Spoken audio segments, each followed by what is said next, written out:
আসসালামু আলাইকুম। আমি কোকোপিটে কিছু বীজ বসিয়ে দিয়েছিলাম, শীতের সবজির বীজ।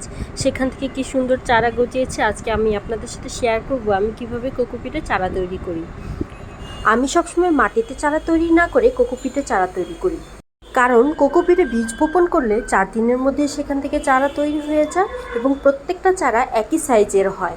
আমি একটি বাটিতে কিছু কোকোপিট নিয়ে নিয়েছি চারা তৈরির জন্য। শুধু কোকোপিট নিয়েছি আমি, তবে নার্সারিতে কোকোপিটের সাথে জৈব সারও মিক্স করে। আমি কিছু ঢ্যাঁড়সের বীজ নিয়ে নিয়েছি। ঢ্যাঁড়সের বীজগুলোকে আমি এখন কোকোপিটের ভিতরে আঙুল দিয়ে চেপে চেপে ঢুকিয়ে দিব। মাটিতে বীজ বপন করলে রোগ পোকার আক্রমণের কারণে অনেক বীজ নষ্ট হয়ে যায়, কিন্তু কোকোপিটের চারা তৈরি করলে প্রতিটা বীজ থেকেই সুস্থ সবল চারা তৈরি হয়, কারণ কোকোপিটে রোগ পোকার আক্রমণ করতে পারে না এবং কোকোপিটের শিকড় খুব দ্রুত বৃদ্ধি পায়। এতে চারা খুব দ্রুত বড় হয়ে ওঠে। আমি যে কোনো গাছের চারা তৈরি করার ক্ষেত্রে কোকোপিটই ব্যবহার করি।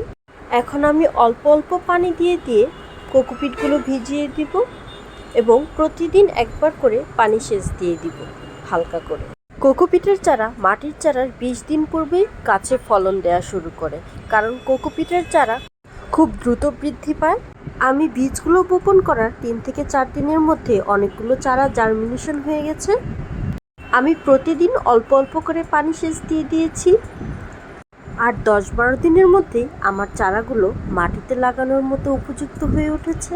এখন এই চারাগুলো আমি একটা একটা করে তুলে মাটিতে বপন করে দিব, বা যে টপে আমি গাছগুলো লাগাবো সেই টপে বপন করে দিব। আমার প্রতিটা চারাই সুস্থ সবল সতেজভাবে একই সাইজে বেড়ে উঠেছে। আমার ভিডিওটা ভালো লাগলে শেয়ার করে দিবেন এবং আমার পেজটাকে ফলো করে রাখবেন নতুন নতুন আরও ভিডিওর আপডেট পেতে।